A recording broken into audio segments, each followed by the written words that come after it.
बच्चों हम पढ़ रहे हैं कक्षा 10 की गणित की पाठ्य पुस्तक का अध्याय 13 पृष्ठीय क्षेत्रफल और आयतन। आज भाग 18 में हम हल करेंगे हमारी पाठ्य पुस्तक की प्रश्नावली 13.5 की प्रश्न संख्या 1 से 2 तक। हमेशा की तरह आपको अपनी नोटबुक और पेन तैयार रखना है बच्चों। हर एक प्रश्न के हल को ध्यान से समझते हुए नोट करना है और बाद में बिना देखे एक बार फिर से हल करना है। देखिए प्रश्न संख्या 1, व्यास 3 मिलीमीटर वाले तांबे के एक तार को 12 सेंटीमीटर लंबे और 10 सेंटीमीटर व्यास वाले एक बेलन पर इस प्रकार लपेटा जाता है कि वह बेलन के वक्र पृष्ठ को पूर्णतया ढक लेता है। तार की लंबाई और द्रव्यमान ज्ञात कीजिए, यह मानते हुए कि तांबे का घनत्व 8.88 ग्राम प्रति सेंटीमीटर क्यूब है। प्रश्न संख्या 1 में देखिए क्या कहा गया है। हमारे पास एक तार है इस प्रकार का, इसका जो व्यास है बच्चों वो है 3 मिलीमीटर। कितना है? 3 मिलीमीटर। इस तार को एक बेलन पर इस प्रकार के एक बेलन पर लपेटा गया है। इस प्रकार से लपेटा गया है कि इस बेलन की वक्र पृष्ठ पूर्णतया ढक जाए। इस बेलन की ये वक्र पृष्ठ पूर्णतया ढक जाए। इस बेलन की लंबाई हमें दी गई है 12 सेंटीमीटर और व्यास हमें दिया गया है 10 सेंटीमीटर। और पूछा गया है एक तो इस तार की लंबाई बताइए और इस तार का द्रव्यमान बताइए, जबकि तांबे का घनत्व कितना है? 8.88 ग्राम प्रति सेंटीमीटर क्यूब है। यानी कि 1 सेंटीमीटर क्यूब तांबे का तार का द्रव्यमान हमें 8.88 ग्राम दिया गया है। हमसे पूछा गया है कि इस पूरे तार का जो कि इस बेलन पर लपेटा गया है इसका द्रव्यमान कितना है।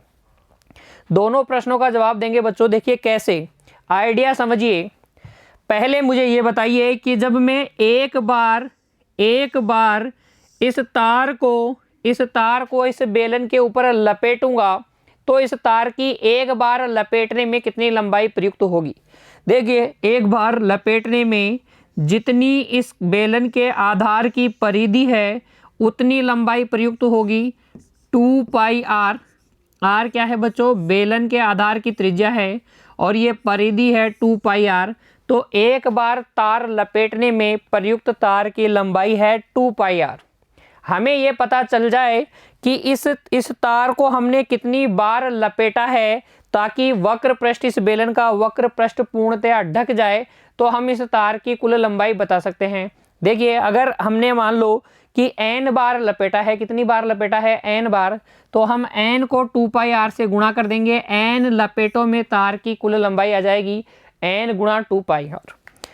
अब हमें ज्ञात करना होगा कि ये n कैसे ज्ञात करें, लपेटों की संख्या कैसे ज्ञात करें। तो देखिए समझिएगा, एक बार लपेटने में कितनी ऊंचाई ढक जाती है?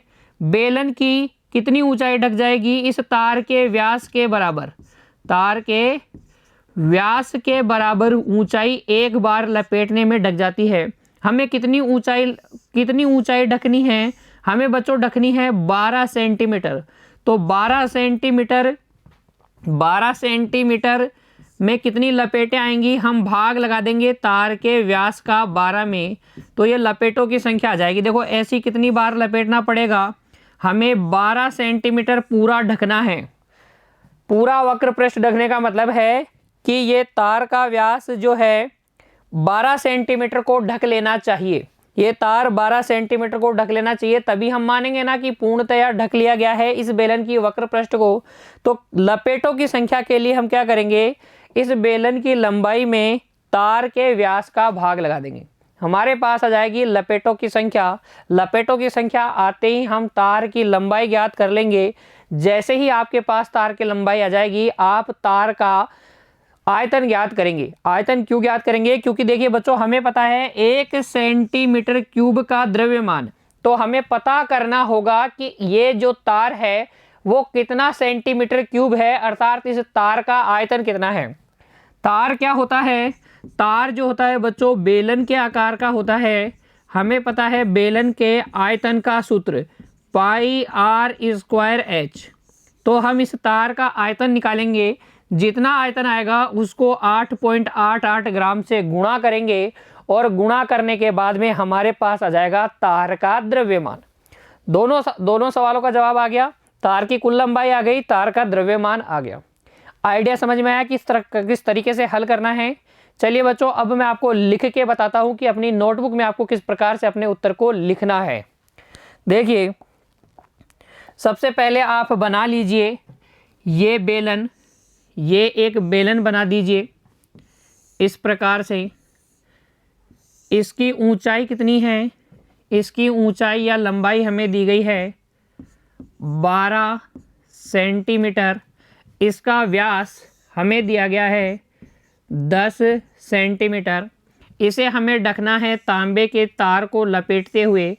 इसके वक्र पृष्ठ को हमें इस तांबे के तार जिसका व्यास 3 मिलीमीटर है को लपेटकर इसके वक्र पृष्ठ को पूर्णतया ढकना है। इस बेलन की वक्र पृष्ठ को पूर्णतया ढकना है। आकृति बना देंगे और हल में लिखेंगे। देखिए, जो जानकारी हमें प्रश्न में दी गई है वो सबसे पहले लिखेंगे तांबे के तार का व्यास 2 गुणा त्रिज्या बराबर है 3 मिलीमीटर। कितना है? 3 मिलीमीटर, या यूं कहिए 3/10 सेंटीमीटर। मिलीमीटर को सेंटीमीटर में बदलने के लिए हम किसका भाग लगा देते हैं? 10 का भाग लगा देते हैं। यहाँ से फिर आप लिख सकते हैं तांबे के तार की त्रिज्या, तांबे के तार की त्रिज्या, तांबे के तार की त्रिज्या R हो जाएगी। 2 का भाग लगा दीजिए 3/10 में, 2 का भाग लगा दीजिए, ये हो जाएगा 3/20 सेंटीमीटर। तांबे के तार की त्रिज्या R कितनी आ जाएगी? 3/20 सेंटीमीटर। बेलन की लंबाई, या यूं कहिए बेलन की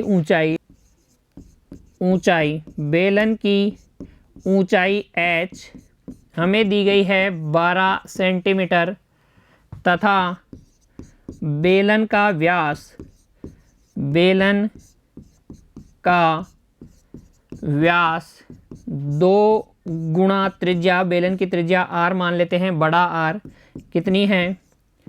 10 सेंटीमीटर है व्यास। यहाँ से बेलन की त्रिज्या आप निकाल सकते हैं। बेलन की त्रिज्या R ये हो जाएगी बच्चों 10/2 अर्थात 5 सेंटीमीटर। कितनी हो जाएगी? 5 सेंटीमीटर। ये तो वो जानकारी हमने लिखी है जो प्रश्न में हमें दी गई है। हमसे पूछा क्या गया है? देखिए, हमसे पूछा गया है तार की लंबाई और तार का द्रव्यमान। तो सबसे पहले ज्ञात करेंगे तार की लंबाई। उसके लिए हमें ज्ञात करना होगा कि ये कितनी लपेटें हैं, लपेटों की संख्या ज्ञात करनी पड़ेगी। तो उसके लिए देखिए कैसे ज्ञात करेंगे लपेटों की संख्या। हम लिखेंगे क्योंकि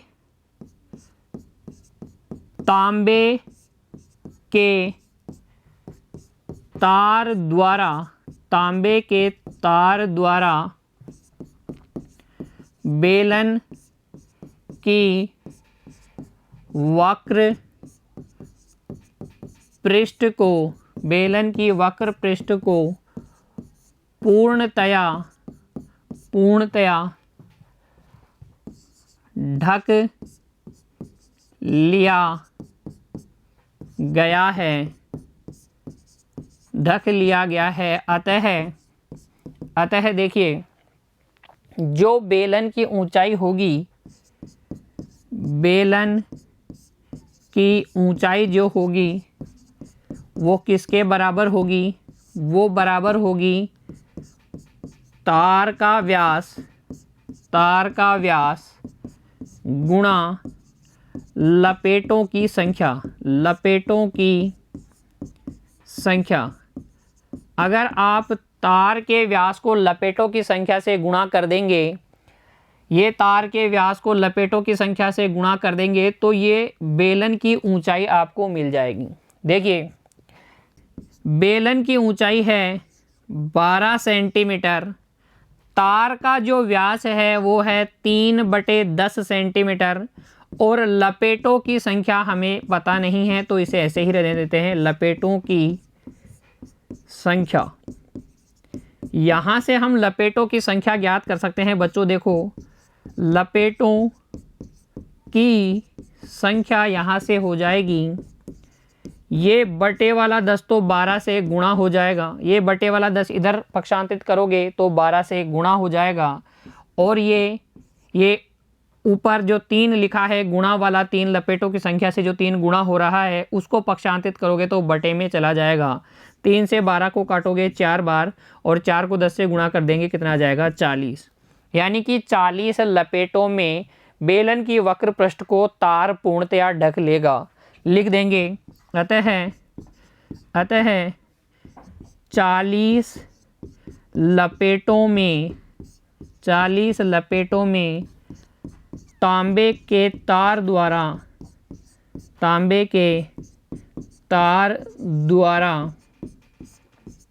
बेलन की वक्र पृष्ठ को पूर्णतया ढक लिया जाता है, पूर्णतया ढक दिया जाता है, पूर्णतया ढक दिया जाता है। ठीक है, फिर देखिए आगे, क्योंकि बच्चों हमें पता है एक लपेट में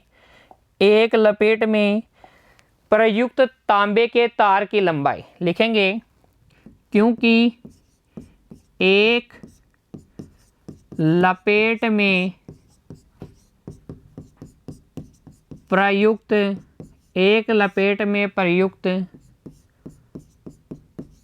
तांबे के तार की लंबाई, एक लपेट में प्रयुक्त तांबे की तार की लंबाई क्या होगी? बेलन के आधार की परिधि के बराबर, बेलन के आधार की परिधि के बराबर। और बेलन का आधार कैसा होता है? वृत्त के आकार का होता है। वृत्त की परिधि क्या होती है बच्चों?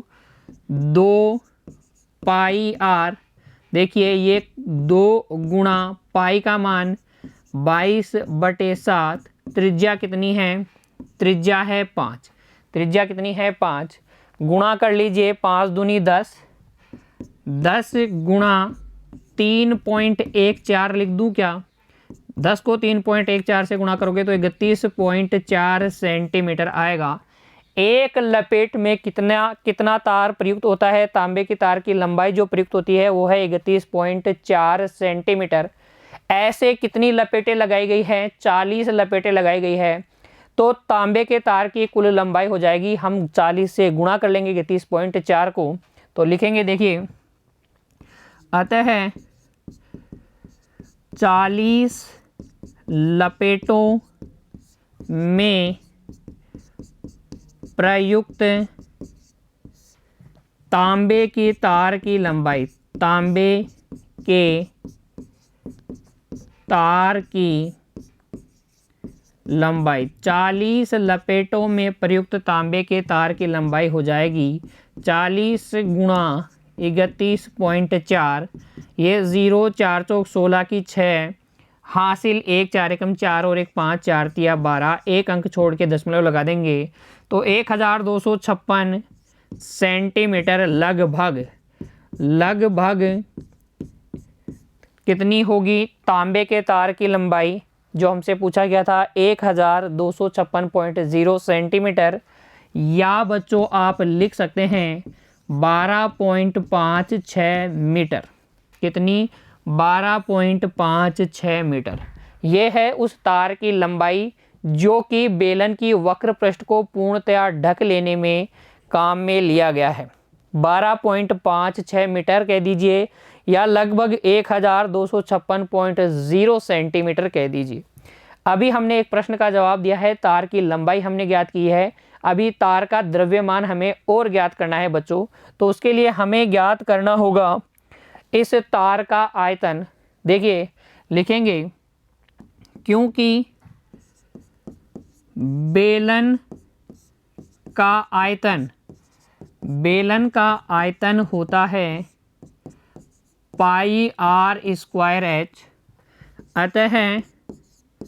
अतः तार जो कि किसके आकार का होता है, बेलन के ही आकार का होता है, तार का आयतन, यहाँ से तार का आयतन हो जाएगा, पाई का मान 3.14 ले लीजिए, आर स्क्वायर, त्रिज्या कितनी है, तार की त्रिज्या है बच्चों 3/20, तो आर स्क्वायर की जगह 3/20 गुणा 3/20 गुणा ऊंचाई, तार की जो लंबाई या ऊंचाई है बच्चों कितनी है, 1256 सेंटीमीटर। कितनी है, 1256 सेंटीमीटर। देखिए 2 से इस 20 को काटेंगे 10 बार कट जाएगा, इसको काटेंगे तो 2 छिके 12, 2 दूनी 4, 2 8 16, इसको 2 से काटेंगे तो 10 बार कट जाएगा।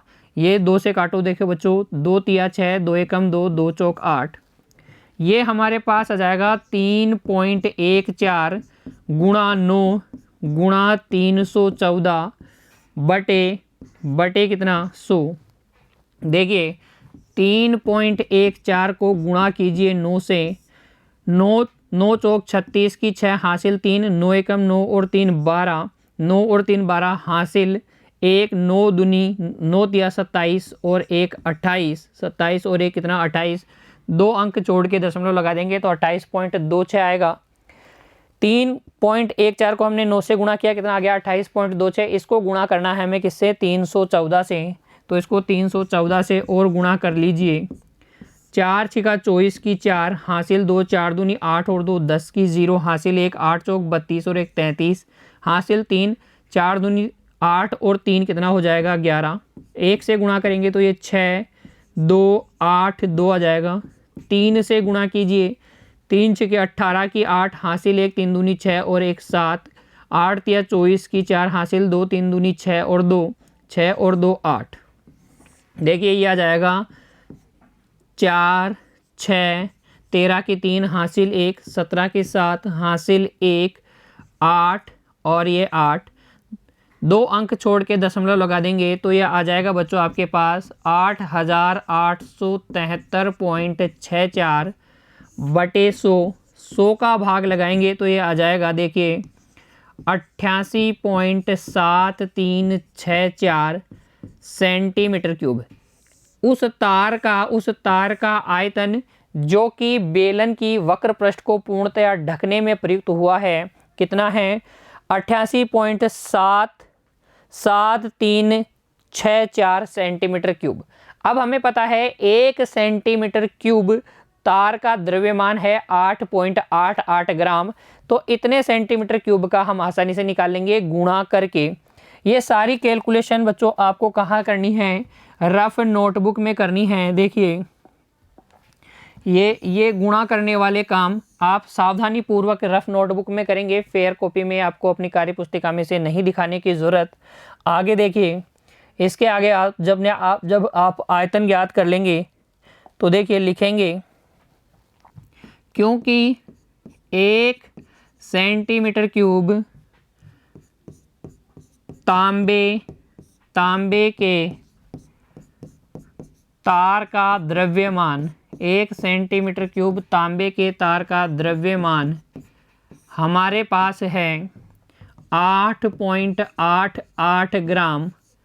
इसलिए देखिए बच्चों 88.7364 सेंटीमीटर क्यूब तांबे के तार का द्रव्यमान आप गुणा कर लेंगे 88.7364 को 8.88 से।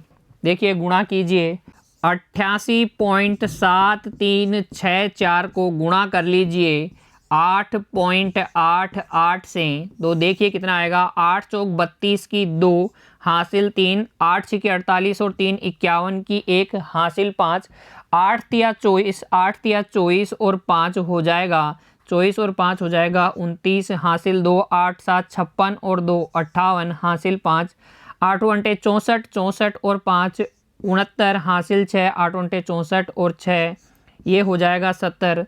फिर से 8 से गुणा करेंगे तो 2 1 9 8 9 0 7 आएगा, और फिर से 8 से गुणा करेंगे तो 2 1 9 8 9 0 7 आएगा। जोड़ लीजिए बच्चों सबको, 2 3 12 की 2 हासिल 1, 12 की 2 हासिल 1, 8 और 1 9 9 9 18 और 1 19, 19 हासिल 1 9 और 1 10, 10 और 8 18, 18 और 9 27 की 7 हासिल 2, 8 और 2 10 और 9 19 की 9 हासिल 1, 7 और 1 8, 8 और 9 8 और 9 हो जाएगा 17 हासिल 1, ये 8 हो जाएगा ये 7। 6 अंक छोड़ के दशमलव लगा दीजिए, 1 2 3 4 5 6, तो ये आ जाएगा बच्चों 787.9792 ग्राम, इतना ग्राम आ जाएगा लगभग, जो कि क्या होगा, लगभग होगा 788 ग्राम के, लगभग 788 ग्राम। तांबे के उस तार का जो द्रव्यमान होगा 788 ग्राम होगा बच्चों। कैलकुलेशन वाला पार्ट रफ नोटबुक में ही आपको दिखाना है। देखिए इस तरीके से आप प्रश्न संख्या 1 में पूछे गए दोनों सवालों का जवाब दे सकते हैं। तार की लंबाई भी ज्ञात कर सकते हैं और तार का द्रव्यमान भी ज्ञात कर सकते हैं। नोट कीजिए, हर एक बात को ध्यान से समझते हुए बच्चों नोट कर लीजिए। इस प्रकार से आपको अपनी नोटबुक में अपने उत्तर को दिखाना है, ऐसा रिप्रेजेंटेशन आपको रखना है। नोट कर लीजिए इसे और फिर बढ़ जाइए अगले प्रश्न की ओर। देखिए अगला प्रश्न संख्या 2, एक समकोण त्रिभुज जिसकी भुजाएं 3 सेंटीमीटर और 4 सेंटीमीटर है, कर्ण के अतिरिक्त भुजाएं दी गई है बच्चों। ये कर्ण के अतिरिक्त भुजाएं हैं समकोण त्रिभुज में 3 सेंटीमीटर और 4 सेंटीमीटर को उसके कर्ण के परितः घुमाया जाता है। कर्ण को स्थिर रखकर आपको समकोण त्रिभुज को घुमाना है। इस प्रकार प्राप्त द्विशंकु जब आप घुमाएंगे तो आपको एक डबल कोण द्विशंकु प्राप्त होगा। इस डबल कोण के आयतन और पृष्ठीय क्षेत्रफल ज्ञात कीजिए। हमसे पूछा गया है द्विशंकु का आयतन और पृष्ठीय क्षेत्रफल क्या होगा। कहा गया है पाई का मान जो भी उपयुक्त लगे प्रयोग कीजिए।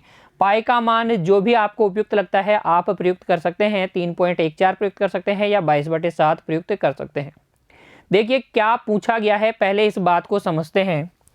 देखिए आपके पास है एक समकोण त्रिभुज, इस प्रकार से, इस प्रकार का एक समकोण त्रिभुज आपके पास है जिसमें कर्ण के अतिरिक्त जो 2 भुजाएं हैं, अन्य 2 भुजाएं वो आपके पास हैं। ये समकोण है ए बी सी, एक समकोण त्रिभुज है।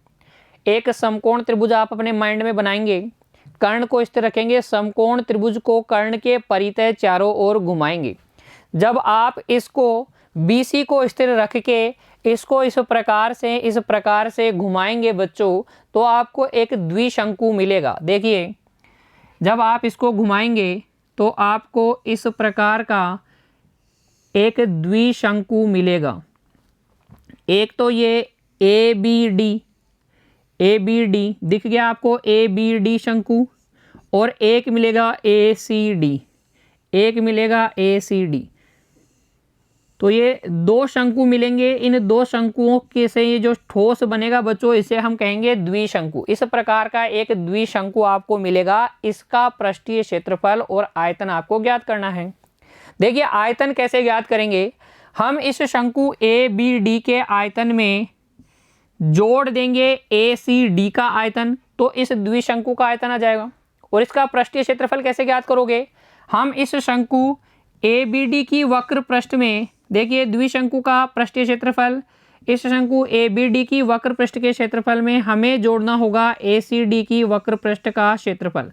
तो इन दोनों शंकुओं की वक्र पृष्ठ का क्षेत्रफल जब हम जोड़ लेंगे तो हमारे पास आ जाएगा इस द्विशंकु का पृष्ठीय क्षेत्रफल। आइडिया समझ में आया कि किस प्रकार से करना है? तो देखिए आयतन ज्ञात करने के लिए हमारे पास होनी चाहिए इन दोनों शंकुओं की ऊंचाई। ध्यान दीजिएगा, ध्यान दीजिएगा, मैं शंकु ABD की बात कर रहा हूं। इस ABD का व्यास ये AD होगा क्या? इस ABD का व्यास AD होगा और ACD का व्यास भी AD ही होगा। इस बिंदु को हम कह देते हैं O। तो AO या DO क्या है? इन दोनों शंकुओं की त्रिज्याएं हैं। दोनों शंकुओं की त्रिज्याएं तो बराबर ही हैं। ऊंचाई देखिए, इस इधर वाले शंकु की ऊंचाई ये BO है, ABD की ऊंचाई BO है। शंकु ABD पर विचार कीजिए, इसकी ऊंचाई क्या है? BO है। जबकि अगर हम विचार करें किस पे? शंकु ACD पे, ACD पर विचार करें तो इसकी ऊंचाई है ये OC। ठीक है, ये बातें क्लियर हो रही है आपको? हमें इस समकोण त्रिभुज ABC की दो भुजाएं भी पता है। AB हमें पता है 3 सेंटीमीटर है और AC हमें पता है 4 सेंटीमीटर, क्योंकि प्रश्न में ही हमसे कहा गया है कर्ण के अतिरिक्त जो दो भुजाएं हैं वो ये हैं। तो इस शंकु ABD की त्रियक ऊंचाई आपके पास आ गई 3 सेंटीमीटर, ACD की त्रियक ऊंचाई भी आ गई 4 सेंटीमीटर। हमें चाहिए इन दोनों शंकुओं की त्रिज्याएं और इन दोनों शंकुओं की ऊंचाई। सबसे पहले हम त्रिज्या और ऊंचाई ही ज्ञात करेंगे, उसके बाद में हम इस द्विशंकु का आयतन और पृष्ठीय क्षेत्रफल आसानी से ज्ञात कर सकते हैं। देखिए प्रश्न संख्या 2 की कहानी आपको समझ में आई या नहीं, इस पर विचार कीजिए पहले कि किस प्रकार से ये द्विशंकु बनेगा। ठीक है, और फिर देखिए हल को। हल में हम लिखेंगे प्रश्न संख्या 2 का हल। देखिए बच्चों, हल में हम लिखेंगे माना कि त्रिभुज ABC शीर्ष A पर समकोण त्रिभुज है। शीर्ष A पर समकोण त्रिभुज है, ये हमने मान लिया। जब त्रिभुज ABC के कर्ण BC के परित है, कर्ण BC के परित है, त्रिभुज ABC को घुमाया जाता है,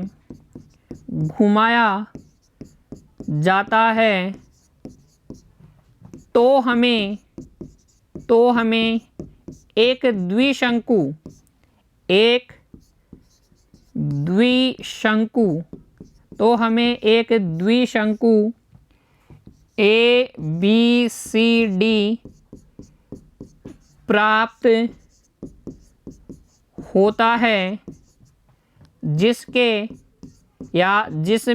प्राप्त होता है, जिसमें दो शंकु ABD व ACD हैं, जिसमें दो शंकु ABD व ACD हैं। देखिए आकृति में, तो ये जो आकृति बनेगी उसके बारे में हमने लिखा है। माना ABC शीर्ष A पर एक समकोण त्रिभुज है, शीर्ष A पर समकोण त्रिभुज है। जब ABC के कर्ण BC के परितः त्रिभुज ABC को घुमाया जाता है तो हमें एक द्विशंकु ABCD प्राप्त होता है, जिसमें दो शंकु ABD और ACD हैं। ठीक है, ये बात आपको समझ में आई। चलिए फिर आगे समझिए, क्योंकि ये त्रिभुज एक क्या है? समकोण त्रिभुज है। लिखेंगे क्योंकि त्रिभुज ABC एक समकोण त्रिभुज है, समकोण त्रिभुज है, अतः पाइथागोरस प्रमेय से, पाइथागोरस प्रमेय से समकोण के सामने वाली भुजा BC का स्क्वायर बराबर होगा AB square plus AC square के। यहाँ से BC स्क्वायर बराबर आपको मिल जाएगा 3 का स्क्वायर प्लस 4 का स्क्वायर, क्योंकि बच्चों AB तो बराबर है 3 सेंटीमीटर तथा AC बराबर है 4 सेंटीमीटर। तो यहाँ से BC स्क्वायर बराबर आ गया 9 प्लस 16 और BC बराबर आ जाएगा √25, यानी BC बराबर आपके पास आएगा 5 सेंटीमीटर। BC कितना आएगा? 5 सेंटीमीटर। ये आपने सबसे पहले BC ज्ञात की, कितनी आई? 5 सेंटीमीटर। फिर देखिए आगे, यदि शंकु ABD तथा शंकु ACD की ऊंचाइयां, अगर इन दोनों शंकुओं की ऊंचाइयां क्रमशः H1 यानी कि BO तथा H2 CO है, तब देखिए H1 प्लस H2 यानी कि BO प्लस OC बराबर हो जाएगा BC, और यहाँ से H1 प्लस H2 का मान आ जाएगा 5 सेंटीमीटर। ठीक है, H1 प्लस H2 का मान कितना आ जाएगा? 5 सेंटीमीटर। इन दोनों शंकुओं की ऊंचाइयों का योग हो जाएगा BC। कितना है BC? 5 सेंटीमीटर। हमें त्रिज्याएं भी ज्ञात करनी है। देखिए त्रिज्या इसकी AO है और इसकी OD है, बराबर ही है। AO और OD दोनों की बराबर ही त्रिज्याएं हैं, दोनों के व्यास AD ही हैं, तो त्रिज्याएं बराबर ही हैं। तो त्रिज्या ज्ञात करने के लिए मैं क्या करूंगा, देखिए क्योंकि त्रिभुज का क्षेत्रफल, किसी भी त्रिभुज का क्षेत्रफल होता है 1/2 गुणा आधार गुणा ऊंचाई। किसी भी त्रिभुज का क्षेत्रफल क्या होता है? 1/2 गुणा आधार गुणा ऊंचाई। अतः त्रिभुज ABC का क्षेत्रफल, देखिए 1/2 आधार, अगर आप BC को लेंगे तो ऊंचाई हो जाएगी AO, या फिर आप लिख सकते हैं 1/2 आधार अगर आप AB को लेंगे तो ऊंचाई हो जाएगी AC। ध्यान से समझिएगा जो बात मैं आपको समझा रहा हूं। ये हमारे पास एक समकोण त्रिभुज है ABC। अगर आप BC को आधार लोगे तो ऊंचाई कहाँ से लोगे? सम्मुख शीर्ष से। सम्मुख शीर्ष से लंब कौन है? AO। और अगर आप AB को आधार लोगे तो सम्मुख शीर्ष से डाला गया लंब ऊंचाई होगी, और ये ऊंचाई कौन है? AC। तो हम त्रिभुज ABC का क्षेत्रफल इन दोनों तरीके से ज्ञात कर सकते हैं। 1/2 गुणा BC गुणा AO लिख सकते हैं, या 1/2 गुणा AB गुणा AC लिख सकते हैं। यहाँ से आप लिख सकते हैं 1/2 गुणा 5 गुणा AO बराबर 1/2 गुणा 3 गुणा 4। 1/2 से 1/2 कट गया, यहाँ से AO बराबर आ जाएगा 4 तिया 12/5, यानी कि 2.4 सेंटीमीटर। AO कितना आ जाएगा? 2.4 सेंटीमीटर। अतः शंकु ABD तथा शंकु ACD की त्रिज्या, दोनों की त्रिज्या R बराबर होगी 2.4 सेंटीमीटर। अब इन दोनों शंकुओं की ऊंचाइयों का योगफल आपके पास है। आपके पास है दोनों शंकुओं की तिर्यक ऊंचाई और आपके पास है दोनों शंकुओं की त्रिज्या। आप ज्ञात कर सकते हैं इसका आयतन और पृष्ठीय क्षेत्रफल। एक एक करके दोनों ज्ञात करके दिखाता हूं बच्चों। देखिए, इसके आगे त्रिज्या जब आपके पास आ गई, आप लिखेंगे, अब सबसे पहले हम ज्ञात करते हैं द्विशंकु। जो हमारे पास द्विशंकु है उसका आयतन, द्विशंकु का आयतन पहले ही मैंने बताया है कैसे ज्ञात करेंगे। जो दोनों शंकु हैं उनका आयतन जोड़ लेंगे। तो शंकु ए बी डी का आयतन प्लस शंकु ए सी डी का आयतन, दोनों शंकुओं के आयतनों को हम जोड़ लेते हैं। शंकु का आयतन होता है 1/3 पाई आर स्क्वायर एच। इसकी ऊंचाई है h1 और इसकी ऊंचाई है h2। तो ये पाई आर स्क्वायर h2, दोनों की त्रिज्याएं तो बराबर ही हैं, तो आर स्क्वायर। ठीक है, 1/3 आर स्क्वायर कॉमन ले लिया, अंदर बच गया h1 प्लस h2। मान रख दीजिए, ये हो गया 1/3 पाई का मान 3.14 ले लेता हूँ।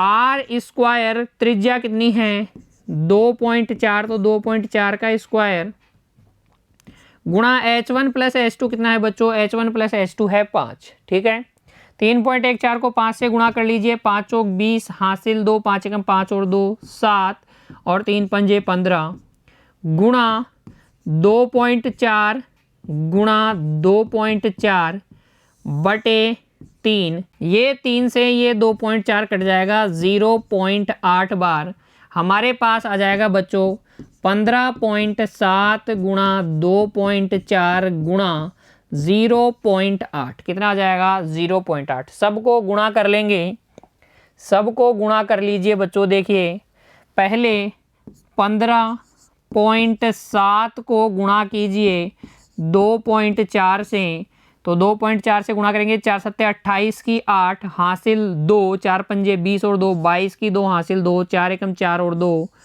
6, 2 से गुणा कीजिए, 2 सत्ते 14, 2 पंजे 10 और 1 11 की 1 हासिल 1, 2 एकम 2 और 1 3, जोड़ लीजिए 8 6 7 3, यह आ जाएगा 37.68। इसको गुणा कर लीजिए 0.8 से, तो 8 अंटे 64 की 4 हासिल 6, 8 6 का 48 और 6 54 की 4 हासिल 5, 8 7 56 और 5 61 की 1, 61 की 1 हासिल 6, 8 8 या 24 और 6 30, 3 अंक छोड़ के दशमलव लगा दीजिए। ये आ जाएगा आपके पास 30.144 सेंटीमीटर क्यूब।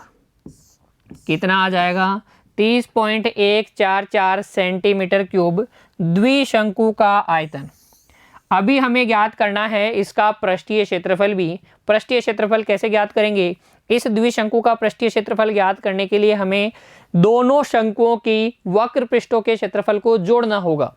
तो अब देखिए आगे इसके आगे आयतन आपने ज्ञात कर लिया 30.144 आ गया। उसके बाद में दूसरा द्विशंकु का पृष्ठीय क्षेत्रफल, द्विशंकु का पृष्ठीय क्षेत्रफल, इस द्विशंकु का पृष्ठीय क्षेत्रफल हो जाएगा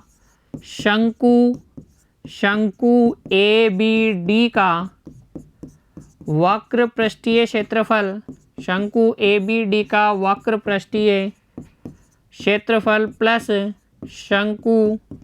शंकु ए सी डी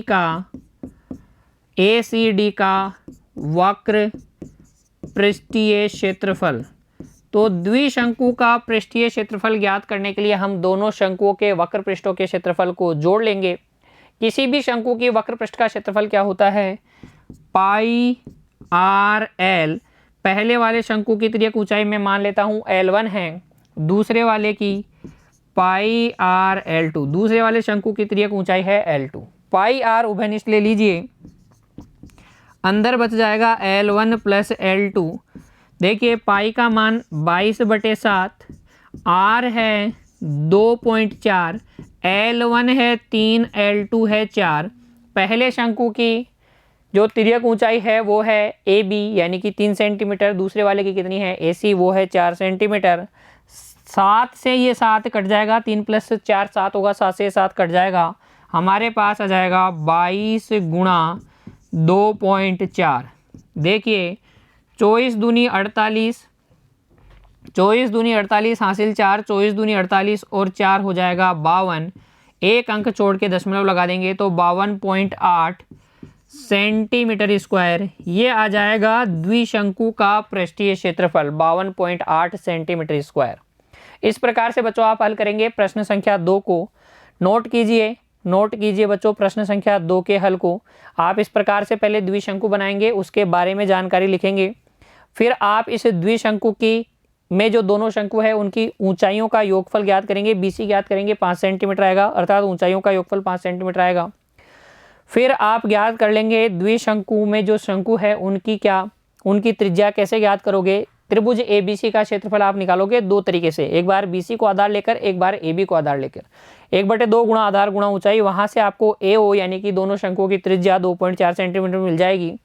त्रिज्या आ जाएगी और ऊंचाइयों का योगफल आ जाएगा, तो आप आयतन ज्ञात कर सकते हैं द्विशंकु का और वक्र पृष्ठीय क्षेत्रफल भी ज्ञात कर सकते हैं। आयतन आएगा 30.144 सेंटीमीटर क्यूब और पृष्ठीय क्षेत्रफल या वक्र पृष्ठीय क्षेत्रफल, क्योंकि द्विशंकु में दोनों जो पृष्ठ है वक्र पृष्ठ ही हैं, इसीलिए मैं वक्र पृष्ठीय क्षेत्रफल कह रहा हूं। द्विशंकु का पृष्ठीय क्षेत्रफल या द्विशंकु का वक्र पृष्ठीय क्षेत्रफल एक ही बात है, कितना आएगा 52.8 सेंटीमीटर स्क्वायर आएगा। बच्चों क्लियर हो गए, दोनों प्रश्नों के जवाब आपको आ गए। प्रश्नावली 13.5 की प्रश्न संख्या 1 और 2 के हलों में अब आपको कोई दिक्कत नहीं होनी चाहिए। बच्चों आज की कक्षा में इतना ही, मिलते हैं बच्चों अगली कक्षा में कुछ और प्रश्नों के साथ। तब तक आप पढ़ते रहिए बच्चों, खुश रहिए, धन्यवाद।